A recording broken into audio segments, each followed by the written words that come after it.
फिर वो कह रहे हैं, इन दोनों ही अतियों में न जाकर तथागत ने मध्यम मार्ग खोज निकाला है।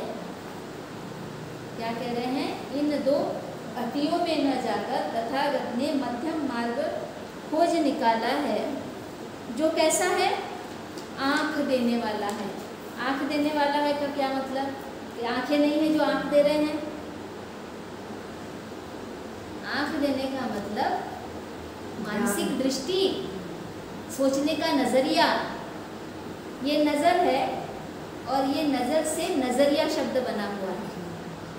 एक है हमारे मन की आंखें बोलते हैं, यानी मन में जो सोच उत्पन्न होती है उससे हमारा नजरिया बनता है।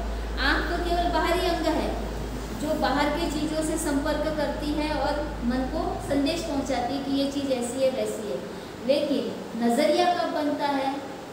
जब हम उसके आधार पर जो अनुभूति होती है, अच्छी अनुभूति होती है या बुरी अनुभूति होती है, इस तरह से उस वस्तु के बारे में हम एक विज्ञान तैयार कर लेते, एक समझ तैयार कर लेते हैं, तो वो होता है हमारा नज़रिया या हमारी समझ। तो वो नज़रिया दिया बुद्ध ने, दृष्टिकोण दिया, दृष्टि दिया, सही आँख दिया, यानी दृष्टिकोण दिया, सही नज़रिया देने वाला है। मध्यम मार्ग ये सही नज़रिया देता है। ज्ञान कराने वाला क्या है? उनका मध्यम मार्ग सही नज़र देने वाला है, सही ज्ञान कराने वाला है। शांति के लिए, अभिज्ञा के लिए, परिपूर्ण ज्ञान के लिए और निर्वाण के लिए है। कैसा है उनका मार्ग?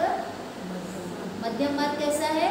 शांति के लिए है और अभिज्ञा के लिए है, यानी बहुत गहरे ज्ञान के लिए है, परिपूर्ण ज्ञान के लिए है, संपूर्ण ज्ञान के लिए और निर्वाण के लिए है। ये लिख कर दूँ? मध्यम मार्ग किस लिए है? सब अंग है, लेकिन उसका सही अगर उपयोग नहीं है तो वो किसी काम के अंग नहीं है। तो हमें मध्यम मार्ग सही नज़र देने वाला है, ज्ञान कराने वाला है, और तीसरा अभिज्ञा। क्या कहा है?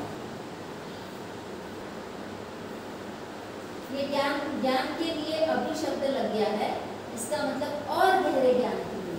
अभिज्ञा यानी और ज़्यादा ज्ञान, और ज़्यादा चिकित्सा, और परिपूर्ण ज्ञान के लिए कहीं जाएंगे। जितना सच की तह तक जाएंगे तभी वो अभिज्ञा होगा, और परिपूर्ण ज्ञान यानी शेष कुछ भी नहीं बचा, ऐसी कोई बात नहीं रहेगी जिसके बारे में हमारे मन में कोई शंका कुशंका हो। वो परिपूर्ण ज्ञान, संपूर्ण ज्ञान। और निर्वाण के लिए ये है मध्यम मार्ग। सही नज़र देने वाला है, सही ज्ञान कराने वाला है। मध्यम मार्ग शांति के लिए है, अभिज्ञा के लिए है, परिपूर्ण ज्ञान के लिए है और निर्वाण प्राप्ति के लिए है। ऐसा ये मध्यम मार्ग तथागत ने खोज निकाला है, और उसके लिए उन्होंने दो अतियों को छोड़ दिया, तो या मन को किसी भी प्रकार से उत्पीड़ित भी नहीं करना।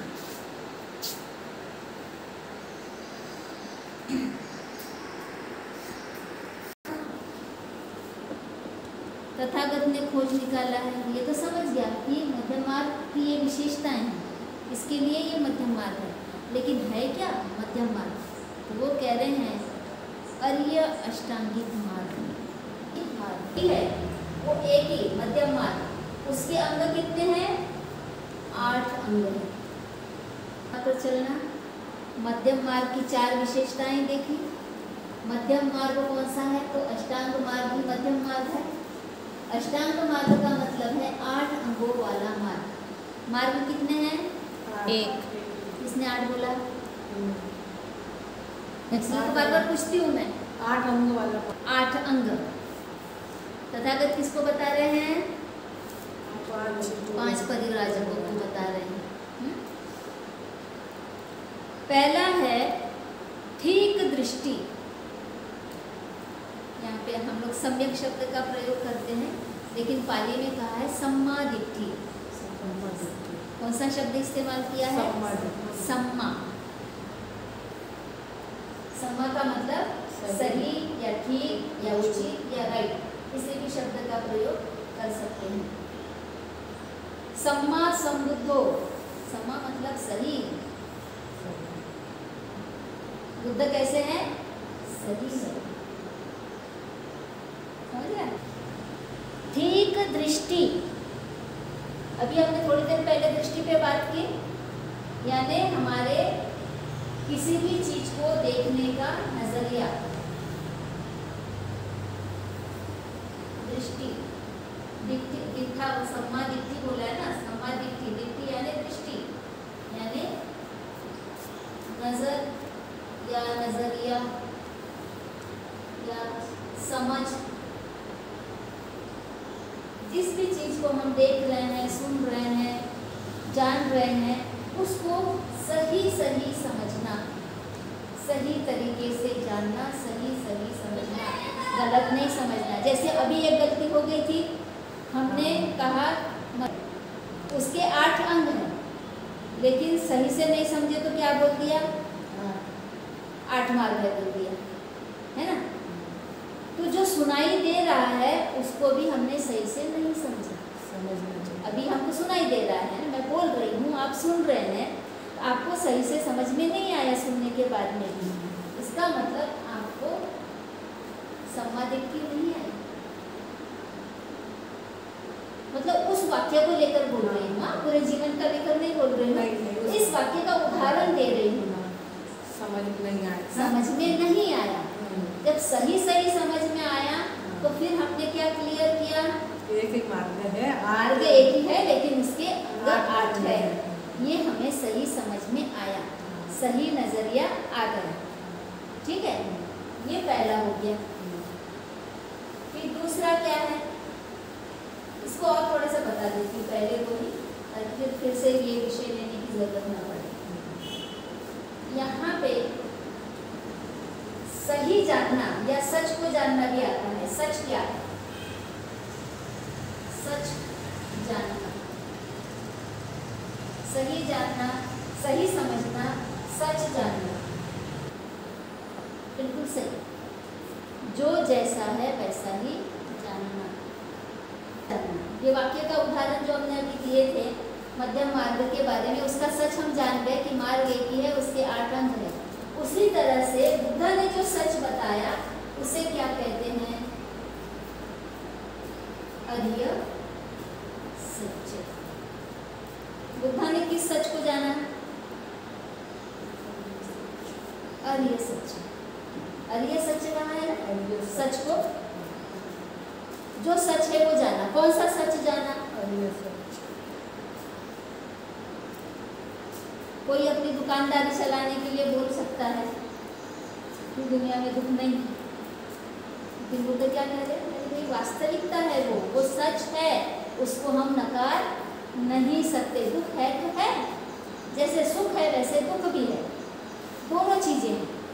यहाँ पर अक्सर लोग दुखों को नकारते हैं, तो कहते हैं दुख है, जन्म लेना ही दुख है। कौन कौन से दुख बताए हैं? बताए ना, जन्म, जरा और जरा, व्याधि और मरण। इसको कोई टाल सकता है? नहीं टाल सकता। ये जैसा है वैसा है, ये हमारे हाथ में नहीं है। ये सबसे बड़ा सच है, इसको हम नकार नहीं सकते। जन्म लेते समय भी हमें दुख होता है, भले ही वो माँ हो या बच्चा हो, दोनों को दुख होता है। रिश्तेदार लोग खुश होते हैं, लेकिन शारीरिक मानसिक तकलीफ कितनी होती है इसमें। फिर उसके बाद में बीमारियां भी आती है। शरीर है, मन है, शरीर भी बीमार होता है, मन भी बीमार होता है। इसको व्याधि कहते हैं। हमने उल्टा भी आती है। जरा यानी बुढ़ापा, जरा का मतलब यहाँ बुढ़ा, यानी शरीर हमारा जर्जर भी होता है, बढ़ते जाता है ना, बढ़ते जाता है और फिर वो बूढ़ा हो जाता है। और कई तरह की बुढ़ापे में ही बीमारियां नहीं, आजकल तो बचपन से ही बीमारियां आ रही है, व्याधियां हमारे बचपन से आ रही है। और एक समय ऐसा आता है कि मरण भी होता है। मरण का भी ऐसा नहीं है कि तुम बूढ़े होने के बाद में ही मरोगे, बच्चा रहता है तभी मरते हैं, बीमार जवान है। होता है तभी मरता है। मतलब आयु के किसी भी पड़ाव पर हमारी मृत्यु हो सकती है, किसी भी पड़ाव पर हमारी बीमारियां हो सकती है। तो ये इतना बड़ा जो दुख है ये सच है, ये जाना। हम यदि इसको मान ले, ये जैसा है वैसा मान ले, तो हम इसके लिए विलाप नहीं करेंगे। हाँ ऐसा क्यों हो रहा है। वो किस्सा गौतमी को बुद्ध ने समझाया, कैसे समझाया था, जिस घर में कोई नहीं मरा होगा वहाँ से मुट्ठी भर मोरी लेके आ। वो घर घर गई और उसको पता चल गया कि मृत्यु सत्य है। ऐसा कोई भी घर नहीं, ऐसा कोई भी परिवार नहीं जहाँ किसी की मृत्यु नहीं हो। किसी का बेटा मरा, किसी का पिता, किसी की माँ, किसी की बच्ची, कोई ना कोई हर जगह मरा है। और रोज कितने ही लोग मरते हैं, जितने लोग जन्म लेते हैं उतने ही लोग मरते भी हैं। जन्म भी हो रहा है और मरण भी हो रहा है, और ये सबके लिए दुखदायी है। इस सत्य को हमने स्वीकार करना चाहिए। बहुत सारे लोग बोलते हैं हाँ मेरे साथ ऐसा हुआ है, बहुत बोलते मेरे साथ ही ऐसा क्यों होता है। केवल तुम्हारे साथ ऐसा नहीं हो रहा है, ये सबके साथ होता है, सभी के साथ होता है। फर्क यह है कि हम उसमें बह जाते हैं कि ये मेरे साथ हो रहा है। दुनिया में ये सबके साथ होता है। इस सत्य को हमें स्वीकार करना चाहिए, जैसा है वैसा स्वीकार करना चाहिए। ठीक है, फिर उसमें और क्या बताया है, दूसरा सच दुख है तो दुख का कारण भी है। दुख का कारण क्या है, पंच उपादान स्कंध, ये दुख के कारण है। इंद्रिय 5 उपादान स्कंद। क्या है 5 उपादान स्कंद? रूप में क्या क्या आता है पता है ना हमें? क्या आता है? अभी स्टार्ट कर। जैसे हमको खड़ा बनाना है तो हम क्या क्या लेते हैं, चाक लेते हैं, मिट्टी लेते हैं, मिट्टी को गीला करते हैं, उसको अच्छे से गूंथते हैं, फिर चाक पे रखते हैं, फिर उसको आकार देते हैं, हाथों से ऐसे घुमाते हैं और फिर उसको एक नाम देते हैं। हमने क्या किया, इसके मिट्टी को संस्कार किया, उसको जो जो चीज़ें लग रही थी वो उसको दिया और उसको एक हाथों से आकार दिया घड़े जैसा, और फिर उसको एक नाम दिया। संज्ञा, संज्ञा का मतलब ही नाम होता है ना, नाउन। नाउन। अभी ये चीज़ भी बनी है, कई वस्तुओं से बनी हुई है ना, कई वस्तुओं पे क्रिया करके ये वस्तु बन गई है और फिर इसको हमने एक नाम दे दिया पेन। मतलब कई वस्तु से मिलकर के जो एक वस्तु बनती है वो संज्ञा है, फिर उसका एक नाम रख देते हैं। इसको संस्कार हो रहे हैं ना। हाँ, जैसे बच्चा हमने पैदा किया, फिर बच्चे को हम संस्कार दे रहे हैं, ऐसा उठो, ऐसा बैठो, ऐसा करो, वैसा करो, फिर उसको एक पहचान दे रहे हैं, पहचानने के लिए उसको नाम भी दे रहे हैं। हाँ ये व्यक्ति है, इस नाम का व्यक्ति ऐसा है, वैसा है, वैसा है, हर चीज़ को हम नाम दे रहे हैं। ऐसी कोई भी चीज़ नहीं है जिसको हम नाम नहीं दे रहे हैं। पहचानने के लिए हमें कोई ना कोई नाम देना पड़ता है, चाहे वो भौतिक वस्तु हो, चाहे वो अभौतिक वस्तु हो। तरह तरह की वस्तुओं को हम नाम दे रहे हैं, लेकिन उससे पहले उस पर हम संस्कार करते हैं और फिर उसके ऊपर में वेदना असर करती है, सुखद वेदना, दुखद वेदना, इस तरह की वेदनाएं होती हैं और फिर वेदनाओं से विज्ञान तैयार होता है, यानी हमारी मानसिकता, समझ तैयार होते हैं। हाँ समझ, विज्ञान यानी चिंतन कहते हैं, समझ भी कहते हैं,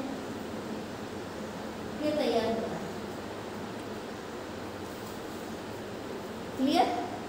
तो ये जो पांचों उपादान स्कंद है ये दुख के कारण है, क्योंकि यहाँ पर भी नाम और रूप जो है इस पर, इसके माध्यम से ही हम लोग कई तरह की इच्छाओं के वशीभूत हो जाते हैं। कई तरह की इच्छाएं आती है ना, ये ही नहीं रहेगा तो इच्छाएं कैसे आएगी, है ना। नाम रूप में ही आ रही है ना सारी चीज़ें।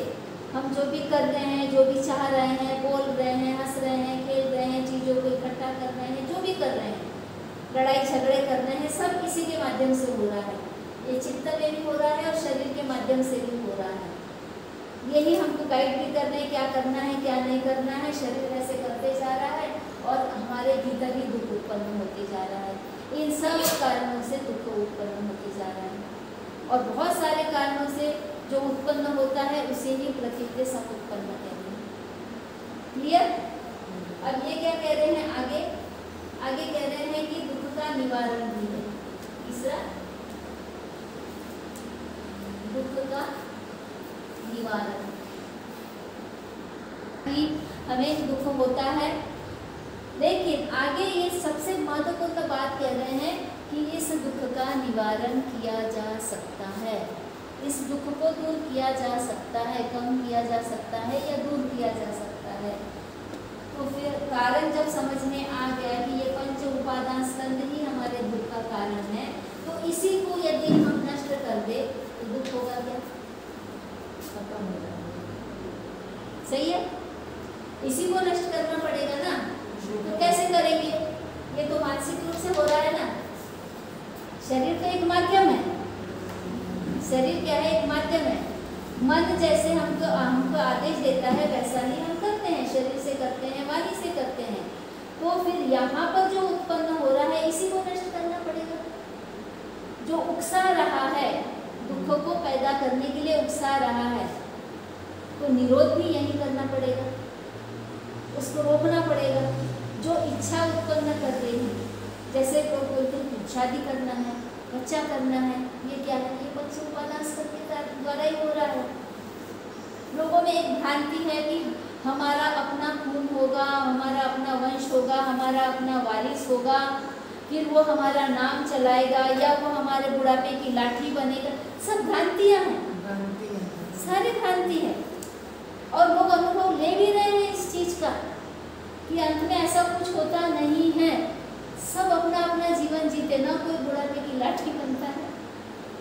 हाँ, जिसको अगर समझ आ जाए वो इस दुख को कम करने की कोशिश करता है, माँ बाप को अंतिम समय तक भी देखता है, संभालता है।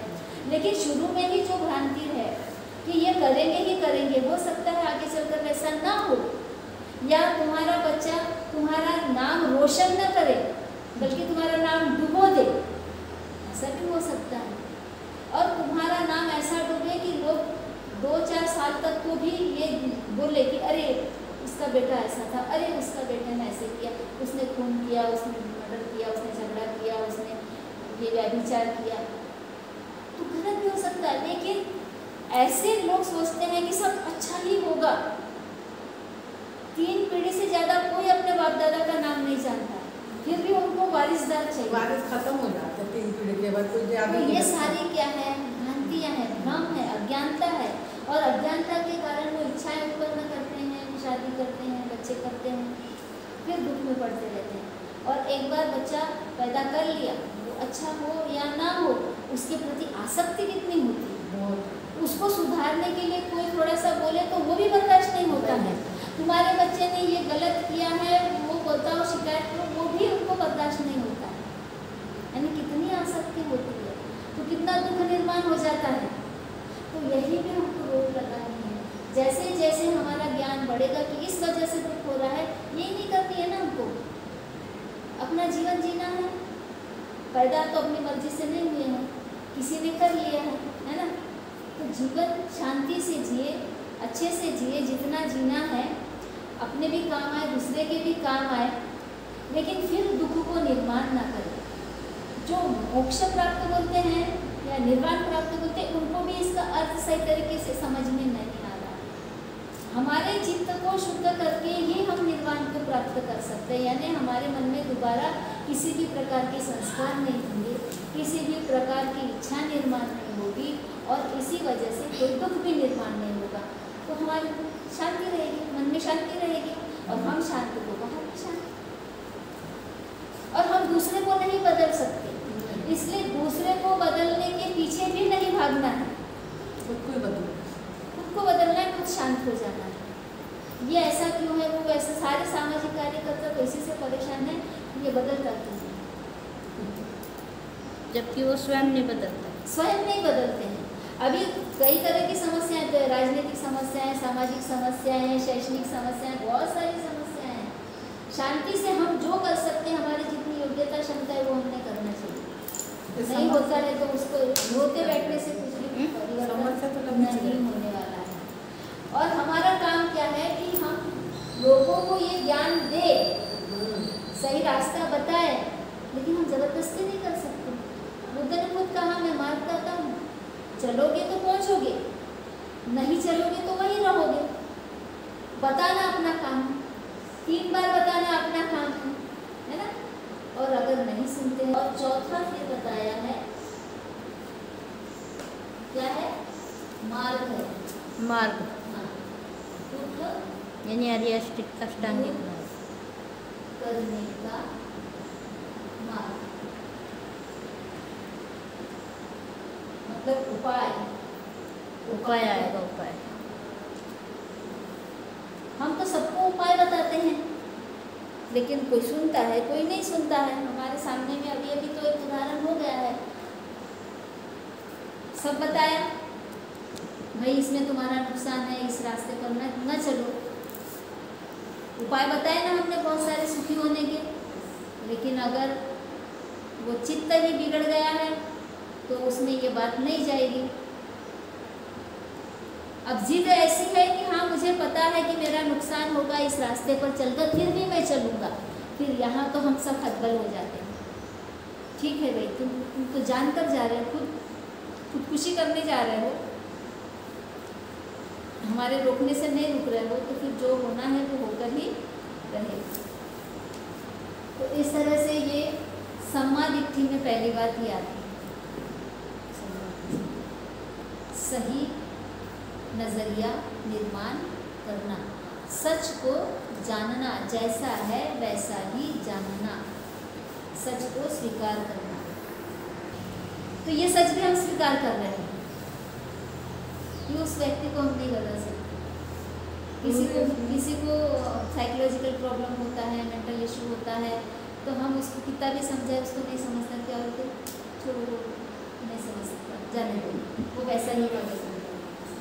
बस क्या करना पड़ता है, हमको जागरूक रहना पड़ता है, हमको सावधान रहना पड़ता है कि उसकी वजह से ना हमारा नुकसान हो, ना उसका नुकसान हो, किसी का नुकसान हो। कई बार हम उसके नुकसान को नहीं रोक पाते हैं, लेकिन खुद के नुकसान को हम रोक सकते हैं। इसीलिए जो लोग पागल हो जाते हैं उनको पागल खाने में रखा जाता है ना, ताकि वो दूसरे को नुकसान न पहुँचे। क्योंकि पागल को तो होश ही नहीं है कि वो किसको नुकसान पहुँचे, वो खुद को भी नुकसान पहुँचाता है, दूसरे को भी नुकसान पहुँचाता है। तो कम से कम दूसरों की सुरक्षा तो हो सकती है।